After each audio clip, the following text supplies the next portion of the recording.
From obtaining my accounting degree, working as a manager in management accounting for many, many years, which is heavily centered around budgeting, as well as me running my own business, reading books on personal finance, these are the habits that I've learned that were keeping me stuck in my own personal finance journey.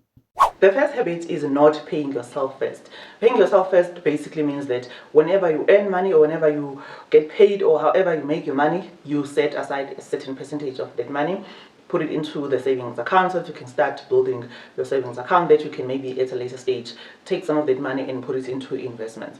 But the point here is that most people don't do that. Most people, whenever they earn money or whenever they receive their salary, they start paying bills.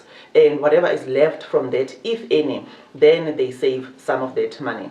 But most of the time you find that after you pay all the bills that you need to pay, you end up not having anything that you can put away into your savings account that you can build on. So that's the first thing that we need to stop doing. We need to start setting aside a certain percentage of our income so that you can start building with that amount. Because really, if you are going to start spending all your money, paying all the bills, buying all the things that you need to buy, more often than not, by the end of that, you end up not having anything left for you to save. That way, you don't grow your money. You are always just paying bills. You don't keep anything for yourself to start building so that you can grow your money. The second habit is not budgeting. If you are trying to grow your money, you have to start budgeting. Budgeting is not only going to help you to know how to spend your money, but it can also help you to save money, because when you are doing a budget, you can identify areas that you maybe have been wasting money on or really spending more than you should be spending. So if you are not budgeting, you're really not going to be able to see all of those things. You're just going to spend.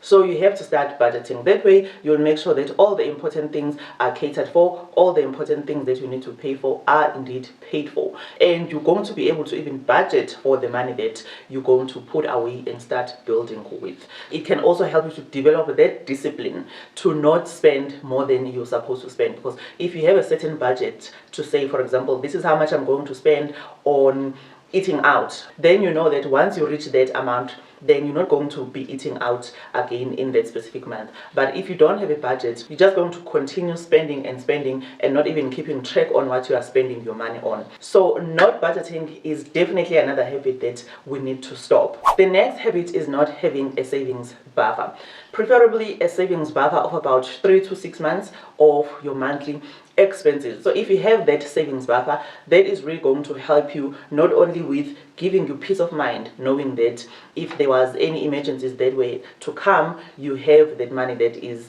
saved and waiting for those types of emergencies. That way you're going to be able to put your energy into other important things instead of always having anxiety thinking about what would happen if an emergency were to come around. Having that savings buffer can also save you money, because whenever an emergency comes, you know that you have that money instead of you going out and borrowing money so that you can deal with whatever emergency that has come. Because when you go out to borrow money, more often than not, you're going to have to pay interest on that money. The next habit that we need to stop is impulsive buying.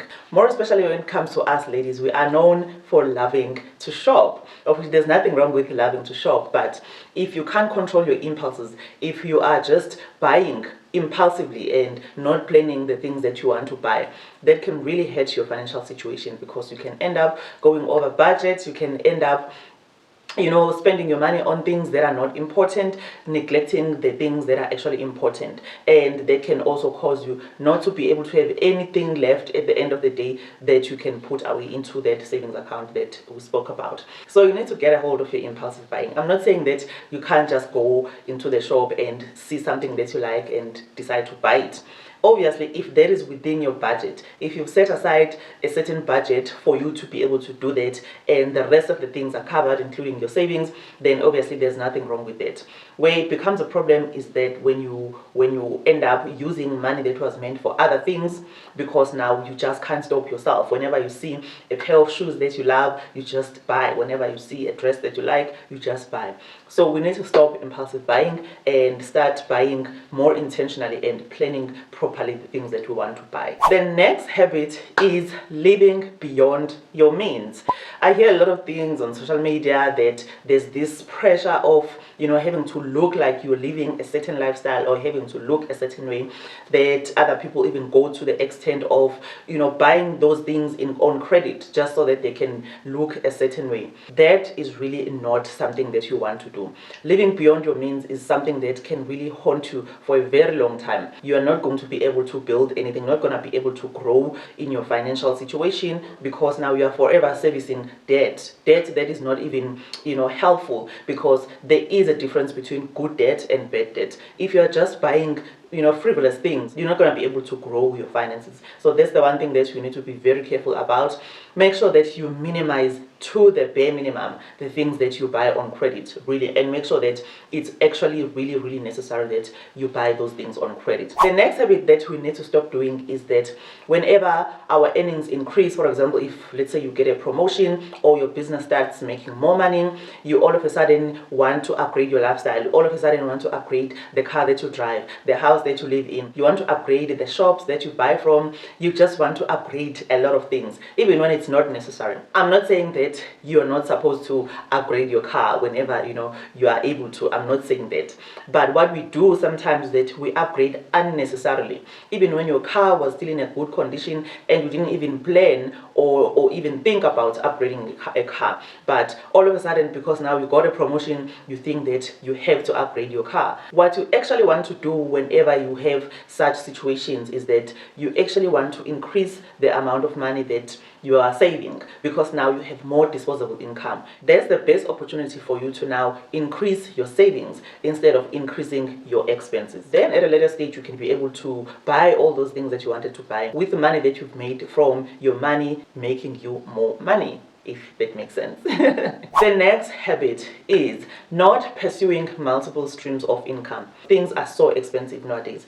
If you only have one source of income, you either have to lower your standard of living every single year because things become more and more expensive, or you're going to have to start earning more money so that you can at least maintain your lifestyle or even improve your lifestyle. I actually did a video on this specifically when I was talking about my streams of income. So if you are interested on that, I can link it up here. Then you can be able to see my streams of income that maybe can give you ideas on other ways that you can start making more money. The next habit that we need to stop is not investing.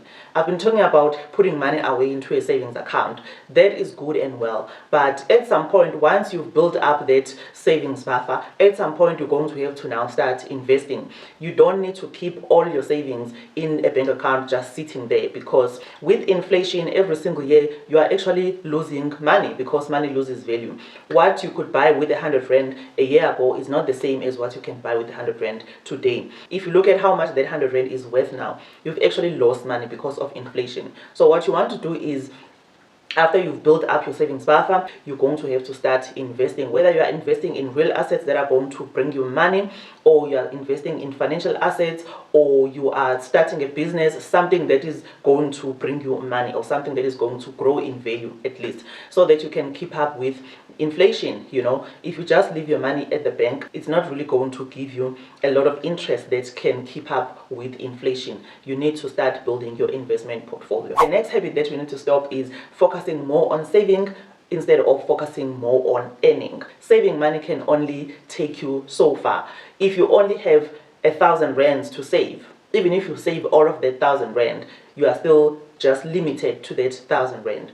But if you are focusing your energy on earning more is limitless. There's no limit to that. You can always earn more and more and more. So as much as you are saving a certain percentage of the money that you are making, but you must also focus your energy on increasing the gap between your expenses and your earnings. The only two ways that you can do that is either by cutting down on certain things in your life and lowering your standard of living so that you can be able to have more money to put away, or you can actually focus on earning more money, which actually speaks to the other point of pursuing the multiple streams of income. The next habit that you need to stop is not setting financial goals for ourselves.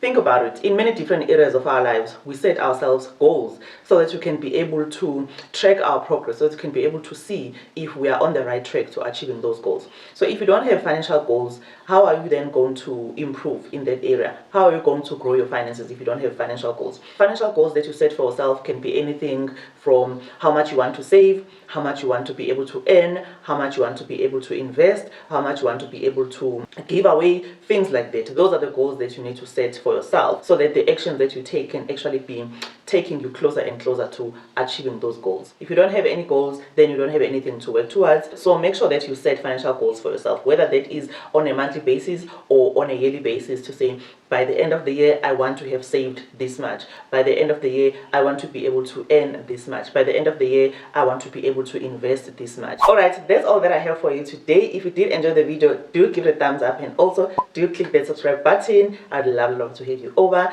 Thank you so much for watching all the way through to the end. I will see you on the next video. Bye.